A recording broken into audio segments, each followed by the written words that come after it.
What is going on, everyone? Welcome to the AFLW Game Day Squad show. You're joined here by Bales and myself, Mark, here to talk everything round 3 in Game Day Squad. How are we up to round 3 already, Bales? This is crazy.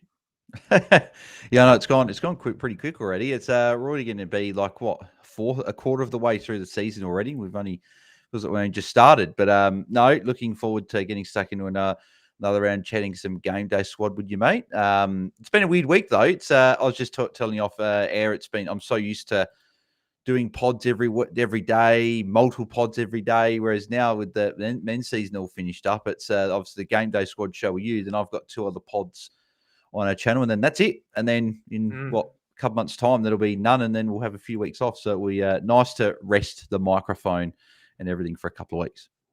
Yeah, very good. And with round 2, how did you end up going? Yeah, pretty well. I was pretty stoked with how we end up going in round 2. So I'm just getting up the scores and the ranks from that round there. So starter was pretty good. Finished second for the week with a 25-10, 59 points behind the leader, the L Train. So shout out to the L Train there for taking out first. Finished second in Classic as well, 50 points behind first, which was Skippers. So a good week in Classic there. Contender, not too bad, 12th with a 30-47, and then in Champion ended up having a 22-01, so came 22nd, but still a long way off of the pace with those top coaches. But more importantly, for starter and for Classic, second currently for the season, which is pretty happy with that start. And then even Contender, I'm 14th, so we're still in the hunt in a few comps and a good start. So hopefully that can continue in round 3, mate. What about yourself? Yeah, not too bad. I think I was just behind you in most of them, apart from maybe Champion. 10th in starter, which is quite happy with. 4th in Classic, so just out of the money, but still very happy with that, especially with a prize card row bottom in there, which killed my week. Challenger 13th, and Champion came 7th and sitting in 5th overall, which I'm quite happy with there. Beautiful. Now, going into the episode, I'm going to do the giveaway a little bit differently this week. I've actually put together a little bit of a prize wheel, which has a lot of cards on there, packs, even some subscriptions to different things. So very excited for this. Now, I've got Mel in the comments who's keeping track of everyone on both channels who's involved in the discussion. In order to enter, all you have to do is be part of the chat. By the end of the game reviews, so we go through each game, talk about the players we like. Once that's done, that'll be the end of the entry. Mel will put a list together, and then we'll go from there. So, yeah, very exciting. But let's just get into the round, hey? Now, the question is, can the host get involved in the spin the wheel? Because I think I'll have to rule you out, unfortunately, Bales. But oh, good. Maybe if you sign up with a second account using my code, I'll let it happen. Now, good. Now let's get stuck in the games.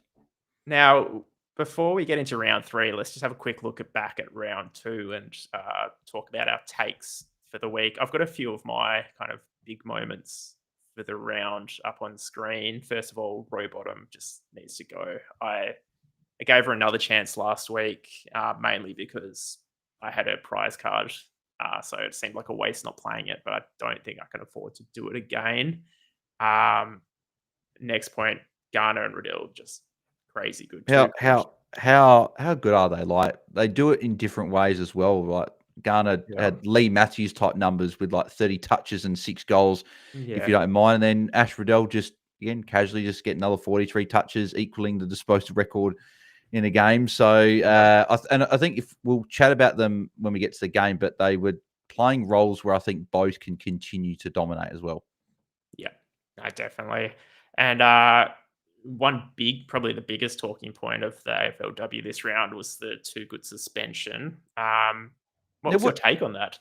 I was about to ask you the same thing because I thought it was actually quite stiff, to be fair. She got paid on the ball, a free kick. I don't think she dumped her either. Like, I know the head made contact with the ground, but I feel like again, we could have a whole podcast discussing this, but I feel like we've gone almost trying to go too far in terms of like if the head does hit the ground in any sense, then it's a suspension. It just I don't know if that there can be football accidents, and I feel like that was just a bit of a unfortunate byproduct of the tackle, right? It's like it wasn't a dangerous tackle, it wasn't a slinging tackle. I just thought it was a I don't know. trying to. The arms were kind of pinned though, weren't they? I get the arm pinning thing, right? And I guess that's where like the MRO have gone, nah, arms pinned, it's a suspension. But I don't know. I don't know. I just probably thought that it wasn't too bad a tackle, but I can see why it got. I don't know. Like it's tricky because it's a good tackle. Obviously, paid a free kick on the field, but then when you like slow it down, like analytically, like how yeah, many other tackles are we going to see that are probably similar, and then it kind of opens up a whole new can of worms. yeah, and you see like the arms, as you say, the arms pin. And when I say it feels like they're going too far the head, don't get me wrong. It's great that they're protecting the head, and we don't want concussions, all that sort of stuff. Probably what I more mean is that I feel like they're trying to over sort of fix the game, if that makes sense. They're trying to like go, if there's any football accident, it's a suspension, whereas I feel like there can be an instance or two where there's an accident. But unfortunately, us fantasy coaches and for the Bombers as well, they've lost their skip for a couple of weeks, and we've got to deal with that, unfortunately, and have another forward in our forward lines, because she looked good after probably midway through the second quarter. She really got back. Well, second half, she got back to some good form, and I think she'll be someone that will be starting again once she comes back from suspension. But for the time being, we got someone else. But see on the bottom there as well, another Melbourne midfielder backing it up again. Yeah, back to back. Do you think she's a genuine contender? I guess we'll probably talk about this maybe a bit more when we get to Melbourne, but I guess it's with the Hoare kind of easing back into it. Let's just save it for later, hey? Yeah. We'll chat about Tyler Hanks and Kate Hoare as well. I think there'll be a good discussion in the Melbourne game. Beautiful.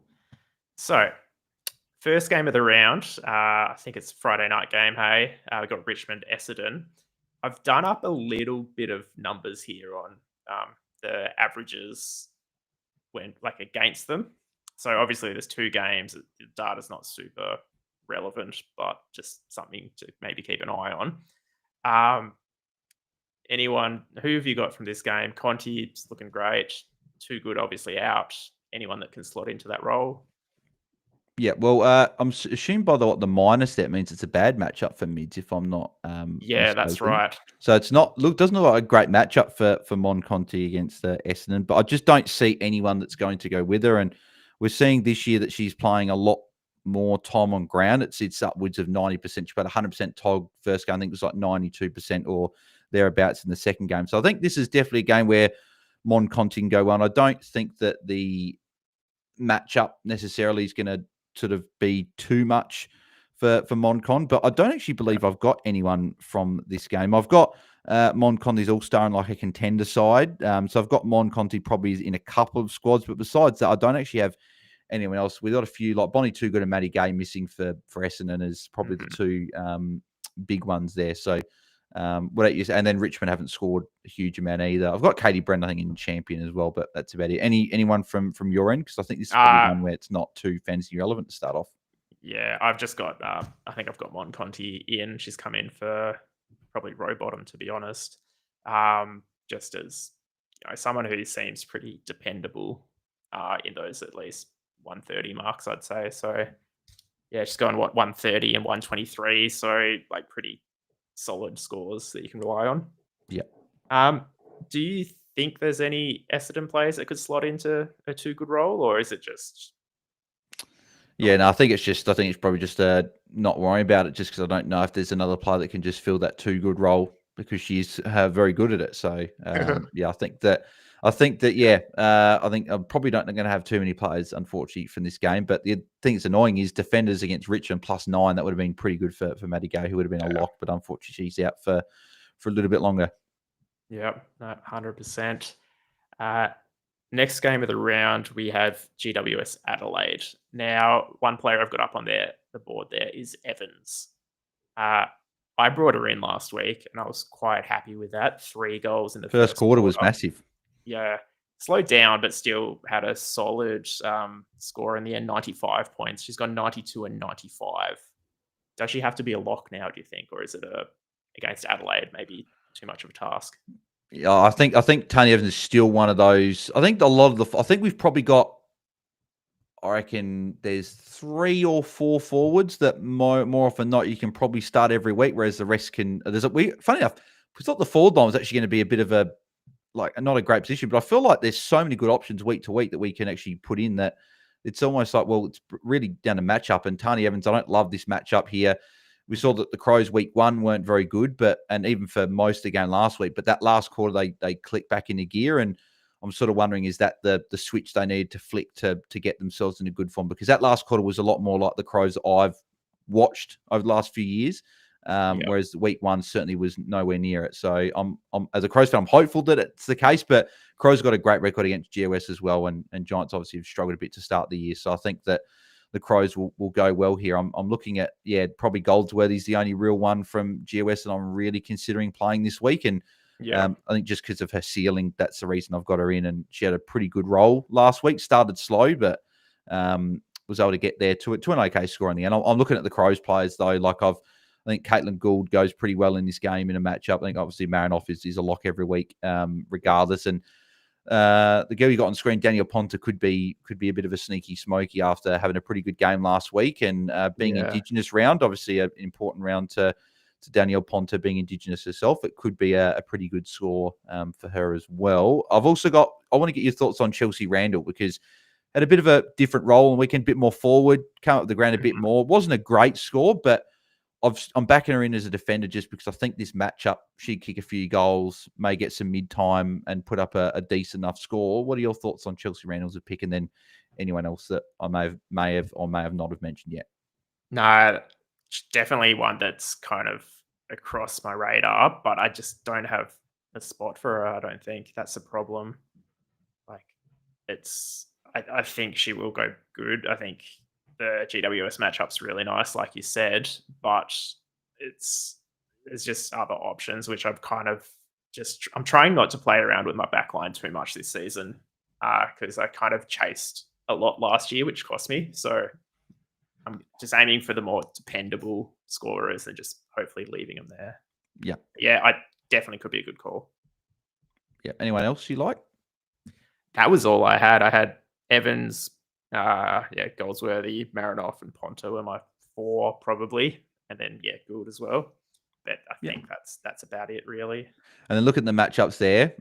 Don't play Eilish O'Dowd or Grace Koch, because I think that Grace Koch could potentially be out based on just hearing injury reports and that if Eilish O'Dowd is the main ruck, I don't know if I love the matchup. But then again, Eilish O'Dowd doesn't actually do it with points in the ruck. She would actually be more of like a midfielder. And the mid matchup for the Crows has been not too bad to start. So maybe you could, but I think that that's a big indicator that minus 28 for a ruck matchup against Adelaide. I think we're probably trying to avoid rucks against Adelaide, at least moving forward. Yeah, I mean, obviously it's 2 rounds of data is probably not enough, but it's still an indication that, you can't exploit that team probably more than anything. Yeah. And then moving on to the third game, Geelong, Sydney. We'll get over Geelong just so we can talk about those Sydney players, because wow. There's 2 Geelong players which are kind of always on my radar. Obviously, Prespakis and Maloney. But Maloney's been a bit disappointing for me. I think a lot of her scoring was coming from goals. Goals don't seem to be there as much this season. Is there a point where we cut her if you had her already, or is she still one of those players which you give a chance to? Yeah, I'm not too concerned. You look at the matchups to start, North Melbourne, who are the best team probably by a fair bit at the moment. Then the Crows last week, right? And she started it was the last quarter. She didn't get much of it because of the Crows' dominance in the last quarter. I think that last week was more probably representative of what her floor will be, and that could have easily been a 70 or an 80. She's got the ceiling of all the players, so I'm still pretty confident playing her. I think this will be a much closer game between Geelong and Sydney. I think it's the closest game in the round in terms of odds and everything like that. Because I was going through my put my tips, and I think I just tipped Sydney, but Geelong are down at GMHBA. It could be a close one. So I think Maloney will be a a big reason why Geelong will be in the game. The one I want to ask you about is because you've been really keen on Georgie Prasparkas, and she started great, right? Last week, again, another good score, great score. And we talked about how tough Geelong's run's been to start against North and the Crows. But Sydney, I don't love the matchup, not only with the fact they've started really well, -20. I think that's more due to the matchups they've had being Richmond and Gold Coast. So probably wouldn't be looking too much in that. But Tanya Kennedy has tagged Georgie Prasparkas the last couple of times they've played, and I'm worried that a tag will go there again because of how well Prasparkas has started the season. And because this is such a close game, you shut Prasparkas away. Maybe that's a big reason that Sydney win the game. So are you worried with that matchup being the potential tag there from Tanya Kennedy? Yes, and I have dropped her this week. So that's spoiler. But yeah, I just don't think there's better options this week with the matchups. Yeah. And one of the better options is actually someone in the Sydney team, Gardner. So I haven't actually played her at all this season, which has probably cost me, well, it definitely cost me last week. But I just think that she's a type of player who's doing well under these new stoppage rules. Yeah, and that's I heard Liam talking about this in the preseason, and watching those Pracky games, I sort of agreed with Liam. Obviously, Liam's the more expert than what I am. Watched AFLW a lot more closely since its inception than what I have. But looking at the way they get, like we saw, like Riddell, right? Riddell last week racking up the ball through transition. Laura Gardner the same, and Laura Gardner was copping a little bit of attention from Single in the second half. wasn't too heavy a tag, but it was still a bit of a stoppage work there. But she had 38 touches, 39 touches in 72% game time. She could have easily set the record if it wasn't for resting on the bench as much. And that first quarter she had was amazing. So I've got the All-Star, and that's a big reason why I think I've started off pretty well. And she's probably a lock for me, at least moving forward, particularly with these new rules. But I'll tell you what, we both were a bit worried about. Well, not worried. We were not as keen to start Chloe Malloy to start off the season, but 11 goals in 2 weeks, 7 goals last week, equaling the record. Yeah. And then Montana Ham has really broken out as that genuine midfielder. I think we know she could have been for a couple of years, but a few injuries and that have really sort of derailed that. But this year she looks amazing. Is Malloy and Ham just locks for you in your forward line? Because I think they are for me. Yeah, I think they are. I think their ceiling is so high that you can't not play them. And with Malloy now, I think it's even a safe pick because I think everyone's going to be on Malloy. Ham maybe not as popular just because of all the talk about Malloy coming into the forward line. A lot of people are thinking about her, but I think it won't be long before Ham's just a lock for everyone. And if they go bad, it doesn't matter because everyone had them. Yeah. What about? Sorry, you sorry. Oh, I was going to say one person who kind of snuck through with a decent score last game was Moffat in the ruck. Exactly who I was going to ask. I was going to ask you about. Good, decent matchup against Geelong. Is there any temptation to play her? Because I think Mimstrom we're still locking her in there, and I think North Melbourne have got both of their rucks a bit banged up at the moment. I think both will play, but they've both obviously dealt with injuries. But if you look at the matchup here is great. And I'm just looking here. Lucy Wells has got Alice Edmonds, which is a bit of a trickier matchup for rucks. Is there a temptation to maybe change up maybe a Lucy Wells for Morphet this week? Or I think there is. And I think it'll be probably a bit of a unique pick if you do it. I've had her and Wales kind of in and out all week. I currently have Wales just because it's, I don't want to go too crazy with rogue picks, but I think I will bring Morford in just because of how good she was a couple of years ago. I think that's starting to come back, and I can see her, I want to jump on it before everyone else does, basically. Yeah, and she scored well last week in a tough matchup, right, against Lauren Bella, who's been one of the more restrictive rucks in the AFLW. So it's something I've definitely considered. I've got Wales there as well, and we'll go through our squads obviously later. But it's something I've definitely considered. Yeah, beautiful. So then St Kilda West Coast is the next matchup here. I feel like there's probably only really one St Kilda player, which most people are kind of considering, which is Watson. But I kind of like Wardlaw this week. Yeah, I like the pick, yep. Yeah, had a pretty a good start, 83 in round one, dropped down to 39 last week, so not as involved. Obviously, it's probably a reflection of the matchup, how the game went. But I kind of like this matchup for her. Watson, though, been pretty good, 85, 82, but there are a lot of defenders that are kind of knocking on the door for that spot. How long do we give her to kind of hit one of those bigger scores before we consider dropping her?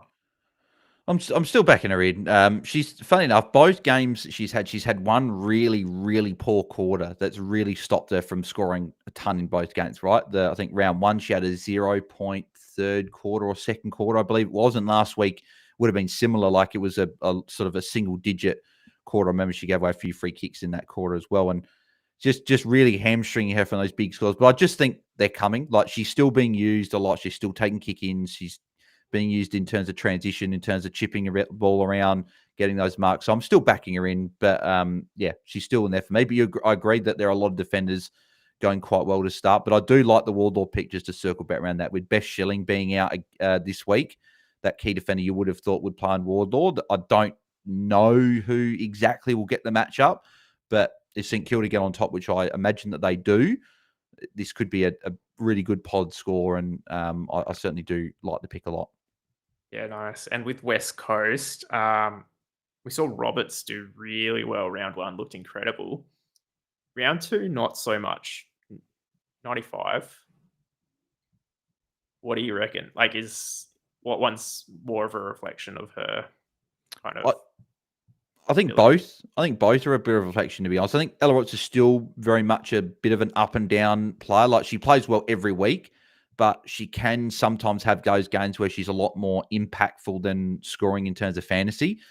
Like she's not a huge tackler. She gets those marks, but she does drift forward a fair bit and is the number one tag target for West Coast if anyone was to put any attention to her. So that's my only worry week to week. But I think Ella Roberts is still a good pick in terms of good matchups.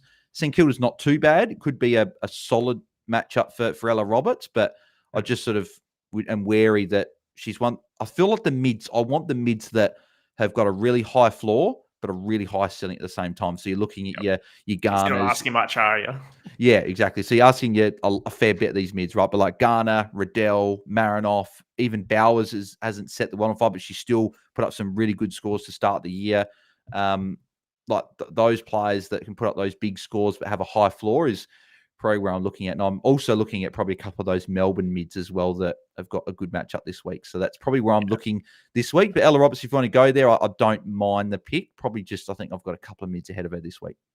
Yeah, no, definitely. And in terms of those West Coast defenders, Thomas and Swanson, do you think, are they kind of getting into that territory where they're just a set and forget every week? I think Thomas definitely is. I think Swanson's pretty close to that as well. I think West Coast are certainly chipping the ball around a lot more this year. That's been a focus, I think, of Daisy Pearce and the West Coast coaching staff to use the ball well coming out of the back line. And if hearing that, it's like, well, those defenders are going to continue to really rack up those points. So I think Thomas is a lock every week, and I think Swanson is probably pretty close there as well, I'd say as well. Yeah, no, I think I agree with that. So next up in the round, we've got Port and Gold Coast. Now, look at that mid matchup. Yeah, I know, but that's only because they played North, isn't it? And Gold Coast, and Sydney as well, because we saw Laura Gardner rack up Sophia Hurley, Montana Ham. I think this is could you start Abby Dowrick in this week? This could be a big ceiling game where Abby Dowrick actually does go quite well, and she's not a mid in game day squad or any other format for that matter, but Ash Woodland are the two for me that I'm looking at and going, this could be a big score for both. So I think Woodland's probably in your squad, but Abby Dowrick, any interest there? Probably not, to be honest, just because, like you said, there's just so many. You want that floor with your midfield, and I think there's better options. Could go good, Gold Coast, they're pretty trash, really. Like, watching them play, they're not doing that well. So I think there's a real opportunity for her to do well, but I don't think it's enough. Yeah. Yeah, I think I agree with the Dowrick one. It's like, I don't mind if you want to go for a pod play, M6 on your bench, it could be Abby Dowrick this week. But yeah, I probably agree that I think there are just a few other mids that got that high ceiling but high floor as well. I Yeah. think Ash Woodland's locked into Oh our yeah, squad. I think at least Woodlands. moving forward anyway, this mid role is real and looking really, really good. So for me, I think she's a lock. Ella Heads tagged Jazz Garner this week. Do you think Yeah. that they're going to continue that with a Charlie Rowbottom this week, or do you think that that was just because it was Jazz Garner and they'll put Ella Heads back to that sort of defender wing type role? Well, she scored better as a tagger. So Yeah, I don't like. I don't know. Like Rowbottom's probably less. Well, I think she'll probably go back. I don't know if they'll need to tag Rowbottom, but then if you eliminate Rowbottom, you've got nothing at Gold Coast. So who yeah. knows? Well, looking at that matchup for Rowbottom plus 19, is Mhm. there any part of you that's like Port Adelaide's a much better matchup than Sydney? Could you back in Rowbottom, or are you just off for the time being at least? Look, I'm off for now. Like plus 19 on her average barely gets her to 100 still. So it's not like she's gone. What is it? 88 and 85 first two games. I just think there's something going on. She hasn't adapted. Yeah. Yeah, I think. Well, I believe she was actually the top scorer for Gold Coast last week, but it just shows. I just think Gold Coast are just not going to score many Mhm. points this year. Yeah, she was the no, sorry, she was 4 points behind Neve McLaughlin, who is probably a defender you could probably look at. Yeah. Yeah. That's she's someone I have. I've had her, I think, both rounds. And she's slowly improving up to 89 last week. High That's time on what ground as well is good to see. So yeah. yeah, I think that that's someone that you can definitely look at in defence. And also just not to start this week, but if you're looking for a dynasty asset, just grab all the Havana Harris stock you can. Mhm. Right? Is that she looked amazing week one. Week two wasn't as good in terms of a score, but I don't know if you watched much this game, Mark. But she actually went into the CBAs as a midfielder in the last quarter for the whole Mhm. last quarter, and a couple in the third quarter. She's really reminds me just of like a Luke Jackson in the AFLW. You can just play midfield, can play in the ruck, can play forward, can really do it all. And there's going to be a point where she'll be the number one ruck and she'll just probably dominate just as that extra midfield around the ground. So Mhm. I'd be buying all the Havana Harris stock you can. Yeah, no, that's a great call. All right, Bulldogs Hawks. Georgia Georgia Stathis Status. talked to me about you've been fairly keen to start the season. She tagged Monconti last week, which is interesting. It wasn't Yeah, the defender role. So she's done it now in two different roles. So is that a confidence builder for you? It's a tough matchup though against Hawthorn. yeah, I think it is. 91 last week. I think she's a top scorer for the Bulldogs. Not that there's a whole heap of fantasy competition in that squad, but I like it. Definitely pushing more midfield minutes, which is good. Yeah, just a lot of positives there, a lot of upside. Have you been starting her? No, she hasn't been in my squad as of yet, and I think for this week she still isn't quite there. Just because I just want to see how she goes against Hawthorn because it's a tough matchup. So I just want to see if she does this for a third week and against a tough opponent. I'll be fairly on board. I'm half on board, but I'm not quite on board to put her in defense yet because, as you mentioned, there's so many defender options that we can start. Mhm. We'll go through them after, but there's some good options there. I've probably edged someone on my defender bench just ahead of George Sats for this week because the matchup.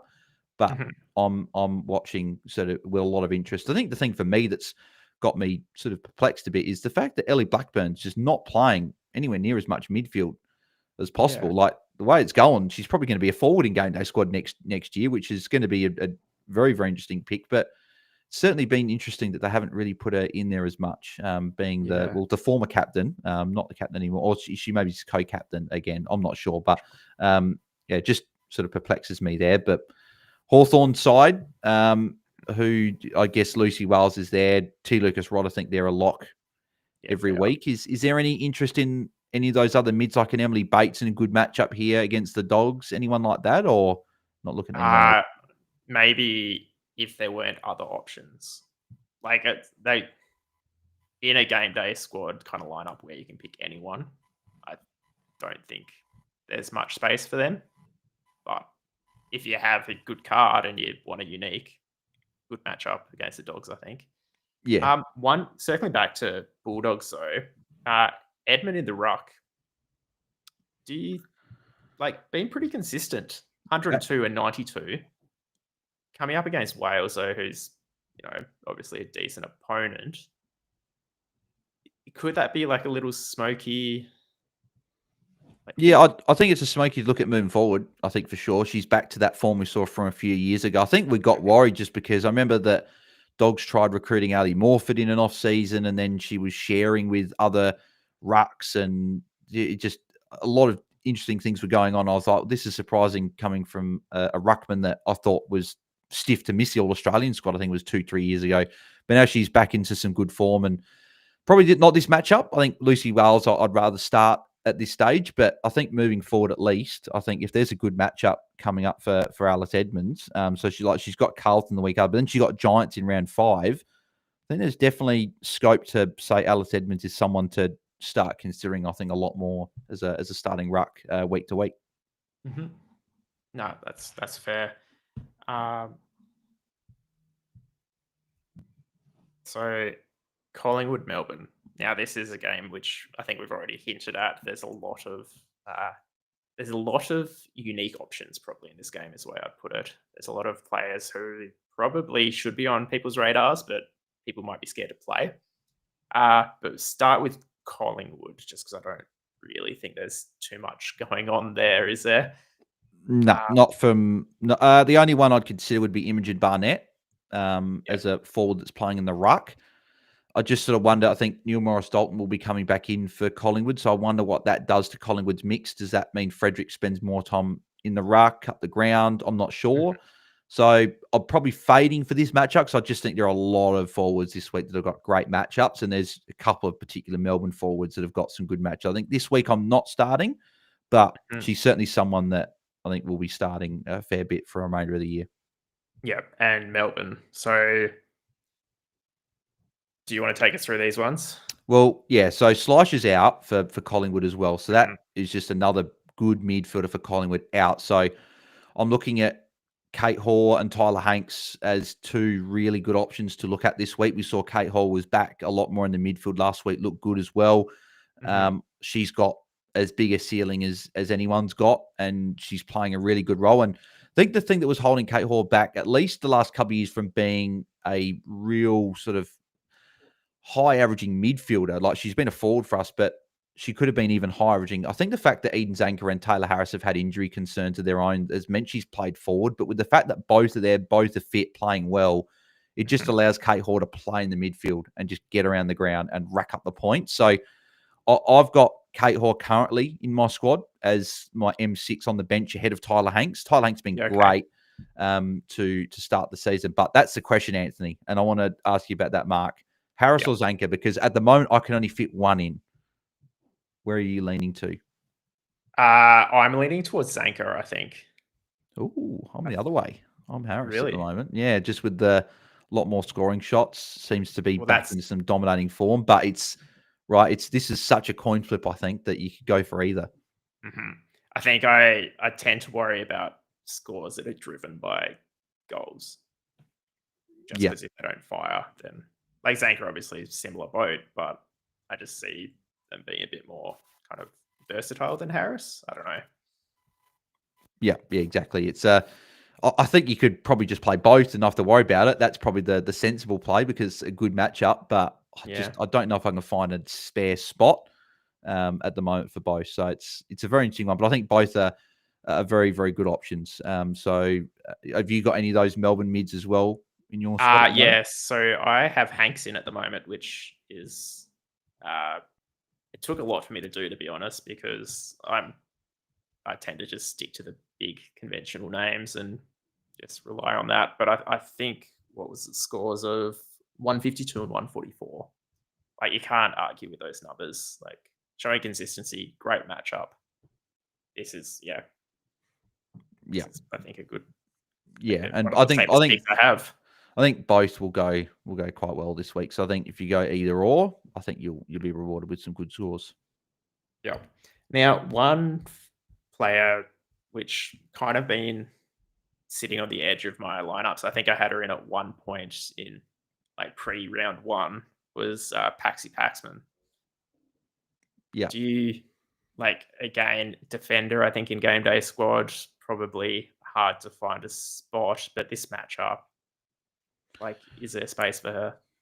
Potentially, it's a good matchup. I think Melbourne have got a good run as well coming up, so there's certainly scope to put packs into your lineup. I think I've probably got Shelley Heath if you're going for Melbourne defender in game day squad. I've got Mm. Shelley Heath still ahead because unfortunately we saw Liv Purcell go down with an ACL injury, which sucks a lot for her because she missed a lot of last year with that facial fracture in the preseason and came back and played a few games. But this year was lighting up.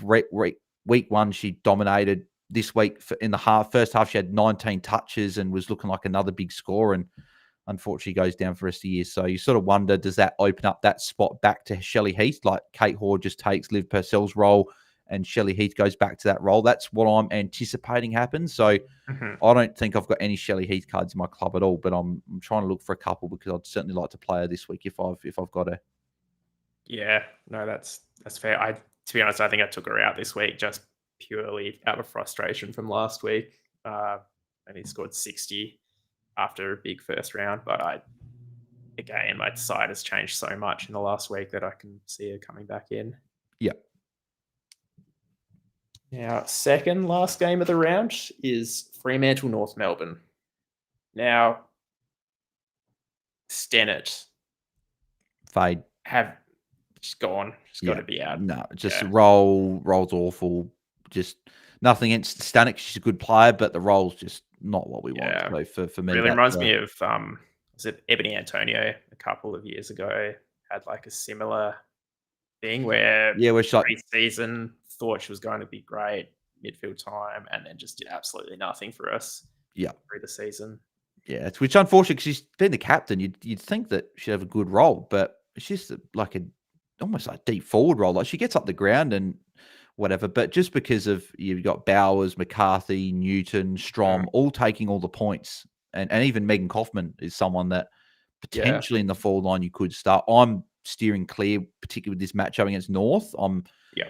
probably not taking any risks with Freo players besides Strom and Bowers. I think I'm probably just starting those two. And is that where you're leaning as well? Just with the matchup, Uh, you're just starting both, yeah. or I've actually dropped Bowers this week as well, okay, which I just for the matchup, I you know, the movement North have, I just think Bauer's tackling game is obviously so strong, but if the flow is there for North, it might kind of get away from her. So and there's plenty of players with good matchups this week. So yeah, I don't mind think that. I'm Yeah, just yeah, giving her the week off. Strom staying ruck one. But yeah, North Melbourne.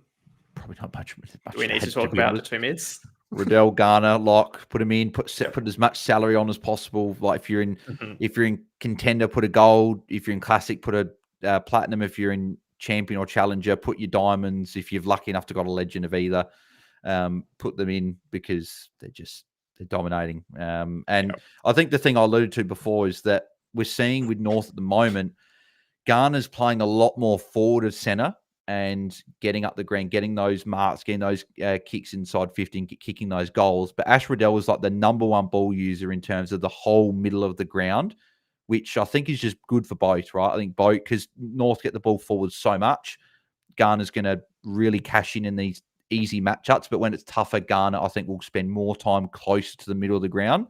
Whereas Ash Riddell is just absolute workhorse and just continues to rack up the pills. So I think you in agreement that just put as much salary on both Yeah, as you can. 100%. Almost to the point where I'd be putting salary into them over Marinoff. Like, I'd probably still do a three. I'd probably still but maybe like if you only shave. got the I'd enough for two, shave the forward line or the second ruck spot maybe, and just chuck it on. I've got as much. I think classic. I've got all platinums on pretty much my whole midfield. yeah, same. Now, beautiful. And then coming into the last game of the round, we have Brisbane Carlton. Probably another not so fantasy relevant game, I'd say. Conan's probably the big one. There's a few other uh, Brisbane defenders as well. I've Do you got have Yeah, I got Jade Ellinger as well. I got both Yep. Ellinger and Conan. Just I do like the matchup against Carlton. I know that's a -7 there on the scale for defenders and mids, but I just think Brisbane are a bit different to Collingwood, who Carlton played in round one. Hawthorn last week, it's a lot closer, I think, than what we all thought. I do think, though, Brisbane found some really good form last week after being a little bit mixed against Hawthorn in round one. I think both will go quite well. And Conan's still playing a bit of a defensive role, but also having time in the midfield, which I think just raises her floor. And Jade Ellinger's sort of playing sort of all over defense and up the ground as well. So I think both can score well. Do you like the matchup for both Ellinger and Conan? I do. I've only got room for one of them, and I'm sticking with Conan. Just, I think purely because I've got a better card more than anything else. Yeah, that's probably a good way to split it, right? Is if you've a bit, and that's probably like we didn't mention it probably with Harrison Zanker, right? If you've got a gold instead of a silver for one of them, or you got a all-star card or something, maybe just start that one that you got the better salary on. That's probably and even like Thomas Swanson as well. That matchup down back, if you can only pick one. Yep, agreed. But that's like Ali Anderson struggled to start the year. It hasn't been the dominating self that we've seen. I wonder if she gets back to a bit of form in this game here. Talia Hickey was good in the ruck, but I just think we got better rucks. Yeah. Bree Harrington's been good in the ruck to start. Is there any interest from her? Maybe not this matchup, but at least moving forward, is she someone that might be someone you consider? Yeah, as long as the role stays there for her, because obviously, was it 2 seasons ago, just number one ruck, maybe 1 or 2. Yeah, when she was at number 1, yeah. Yeah, and then last season, far less ruck time, dropped right off. If things go like they're going, I can 100% see myself playing in some rounds, but not this week. Yeah. Yeah, agreed. But I think it's probably it, I reckon, for this game. I think it's a few Brisbane players, but yeah, probably not staying in Carlton players in the matchup with a tough one. What about Cordner down the back? Yeah, this is an interesting one. We saw, was it not last year, the year before, she actually was, I think she was a rookie priced player in other formats, and a lot of people started, and she actually scored really well there, and she really seems to be that general in defence. And you sort of look at the matchup and go, well, Brisbane's tough matchup, but the ball's probably going to be there a lot, right? So I feel like I want to see it if I see a good score this game, then I'm on board. I feel like I'm at that point where I'm like, I'm not sure. I'm sort of on the fence at the moment. So I'm not sure if this is this going to be something we're going to see for the remainder of the year, or is it just a couple of good scores to start, then drops a poor score? Are you the same? Are you more bullish on Cordner moving forward? No, I'm the same. I feel like we're still in that early territory where we could get burnt. So, was it 83, 118 last 2 rounds? So decent, like good scores, but it's like previous seasons hasn't always been the most consistent scorer. So, I can't do it. Yeah, no, I think I agree at the moment. Yep. Beautiful. Well, that wraps up all the games this round. So what we'll do is we'll lock off the entries to the wheel. We're actually going to draw 2 spins this week just to get us going. Plenty of good prizes on there. We'll give Mel some time to kind of compile a list for us of who's in it. But while they're doing that, let's run through our sides. I was just going to quickly say, because the teams actually just dropped like about a minute ago. There's just a couple. Just I want to just quickly sort of mention is that if anyone was thinking Liz McGrath as an option in the ruck, Sarah Lakai's been named, so that's a dual ruck. So I wouldn't be going there. Then at Port and Gold Coast, Lauren Bella's been dropped, which is very, very interesting that they brought Taylor Gregory back, which could be good for Havana Harris. Obviously, the week before she did well when Bella wasn't playing, but maybe Matilda Schultz could be a sneaky shout in a good matchup now. That's someone to maybe consider there. Nothing else really from the Friday or Saturday teams besides that. Looking just at the other games, not seeing a huge amount here. Sinead Goldrick's out injured for Melbourne as well. Emma Carney's back for North Melbourne. So that'd be interesting to see Yeah, right. what happens in defence.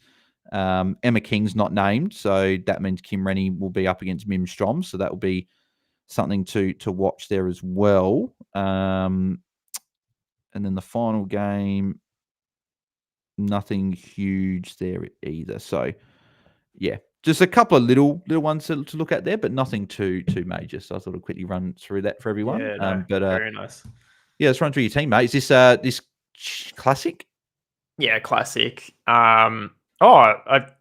This must have been a point where Cordner was in my side still because it's fluctuated so much, and probably won't stay there. But the main thing that I've mixed up this week is my midfield.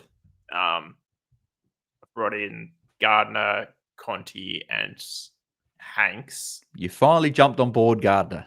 Good to see. Yeah, I know. I don't know why it's taking me so long. I think I kind of, that trap where they used to be a forward.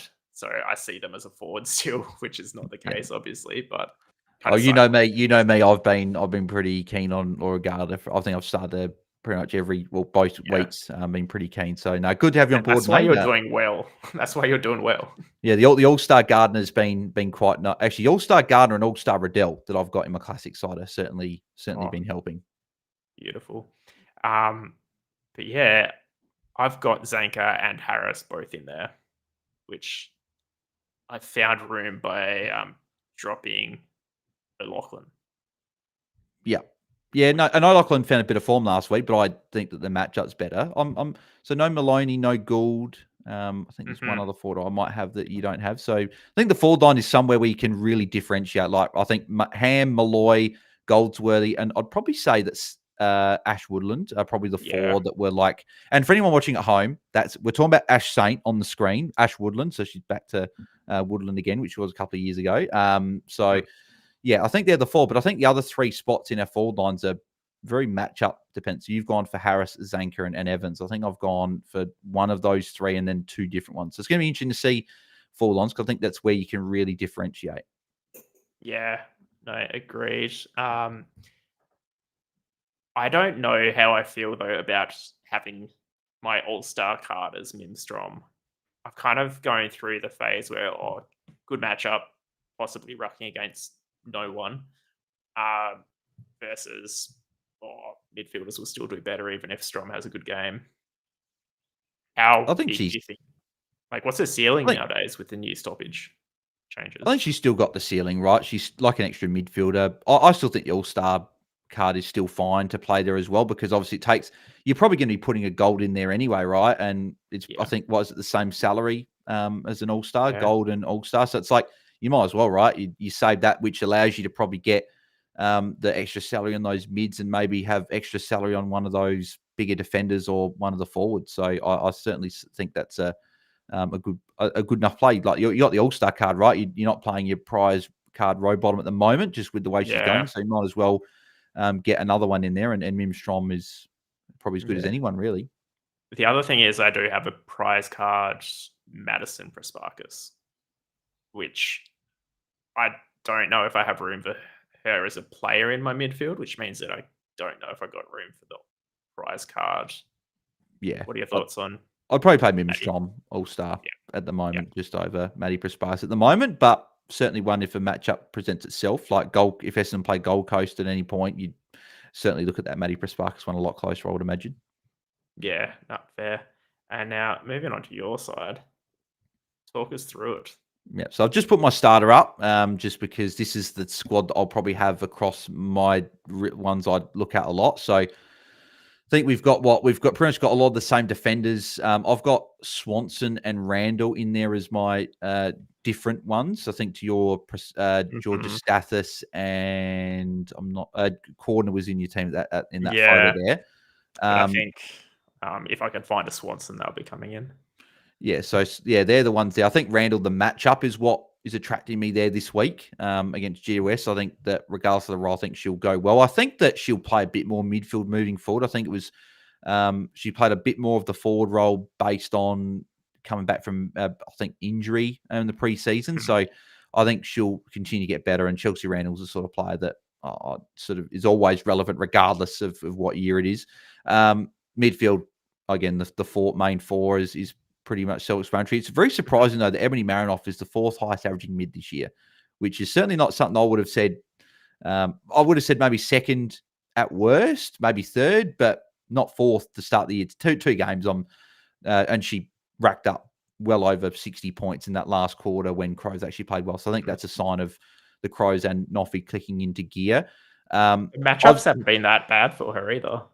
No, that's the thing, right? But I do think that hard matchups are also a good thing for Marinoff, can rack up those tackles. So I think these easier matchups can almost not be as good. But we saw she's racked up, I think she would have had a 200-point game against Giants, I think, last year, and it would have been like a 190 the year before. So an amazing history against them. I think she's gone over 140 or 150 game day squad points in her last four against Giants. So I think she's an automatic start. Bowers, I've still got in there, but I do think that's a good point you raise and could be something if you want to maybe go someone different. You could definitely go Bowers out this week just with North. And Kate Hoare, I think, has got a massive ceiling, and I think she could be really good this week. Rux, I can see her having one of those like Ghana games from last week where she kicks 6 and still gets a bunch of touches. Yep. No, very good point. And then forward line, Malloy, Ham, Goldsworthy, and Ash Woodland there. So I've still got a bit of faith in Maloney and Gould. I still think from last year and the form that they've shown, I still think that they can be better, particularly Gould in this matchup against GOS and Maloney in a bit of an easier matchup against Sydney, not as hard as the first two. So I'm still backing those two in, but I've certainly thought long and hard about, do I put Eden's Anchor in ahead of either of those two? Because I don't think, I'm not moving Malloy, Ham, Goldsworthy or Woodland out. So it's either one of Gould or Maloney out. So that's what I'm tossing up. If I just go one Melbourne forward or not, that's probably my big question. Yep. No, I think there's a reason why you're going so well, and it's just these picks. Thank you, mate. Now, let's jump over to the prize wheel. That's great. I reckon that's why everyone's still here. So thank you, Mel, for sorting out that list. She sent it through to me, and I've got it in a spinner. So I'll share my screen. Hopefully I'm on the list, Mel. I hope you put me on the list. I don't think you are, unfortunately. But so what prize? Yeah, actually, I'll show you the prizes. That's a great point. There's some good stuff in here. So basically there's 20 prizes to pick from. Well, not to pick from, but to get selected, ranging from silver, bronze, some diamond cards in there, 9-player common, rare, and even 9. Yeah, I know. There's also an all-star Strom sitting in there, which means that if someone wins that, now I'm very disappointed that I'm not in this wheel. Is this what we're just doing? One today? Is it just like each week? No, we're going to go 2 today. Normally it'll be 1, but today we're going to do 2 just to kick her off. One other thing that's in here is a 1-month StatLab premium subscription. So if you guys haven't checked out already, StatLab is compiling a lot of AFLW GameDay squad starter, which can make a huge difference. I think the round 1 winner was using the data and just made all the right picks. So jump on that if you haven't already. But let's do the spin.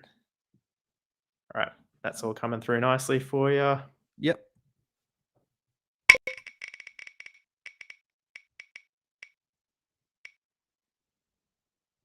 Yeah, I think that's Anthony. Right. Yep, Anthony's got it. Beautiful. So, it's, well, the first prize anyway. Once the prize goes, obviously, we'll be getting rid of it, and you can't win again. But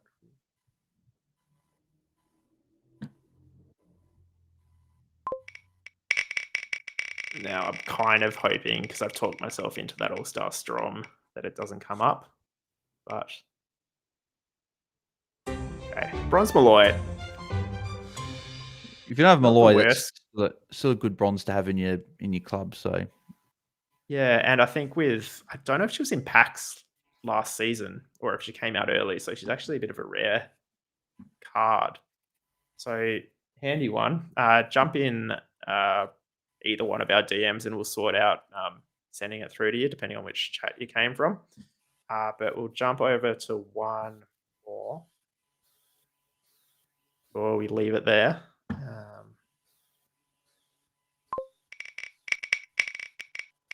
Should have deleted the name out, shouldn't I? Oh well.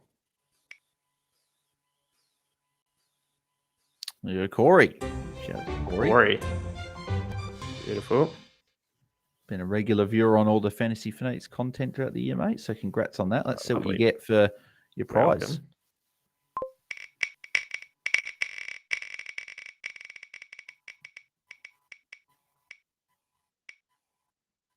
Ooh, that's a good one. Platinum Roberts. Yeah. I thought for a second it was going to be a diamond card. I think was it Diamond Anderson that was before, but you'd arguably say that Diamond Roberts is probably a better dynasty asset, at least. I agree. Like Diamond Anderson, great card, but Platinum Roberts, I think, is just going to be a nice little one for the future there. Well, that's it. So, thank you very much. Any shout outs you want to do, Bales?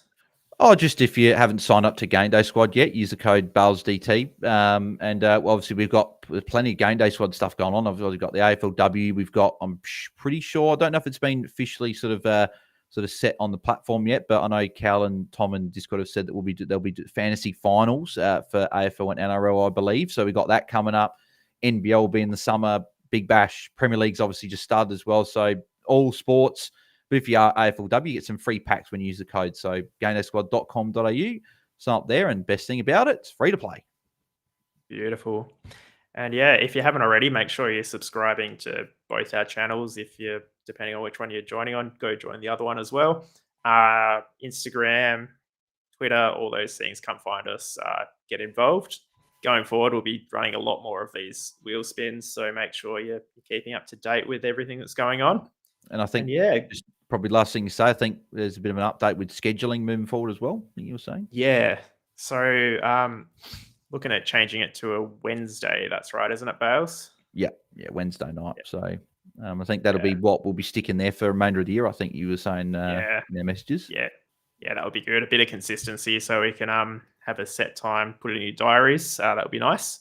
But yeah, we'll put out some comms about the exact time and stuff later in the next couple of days, I guess. But yeah, beautiful. Exactly. Well, thanks for hanging around, everyone. If you are one of those lucky winners, make sure you jump in our DMs to claim your prize. And yeah, best of luck for round 3.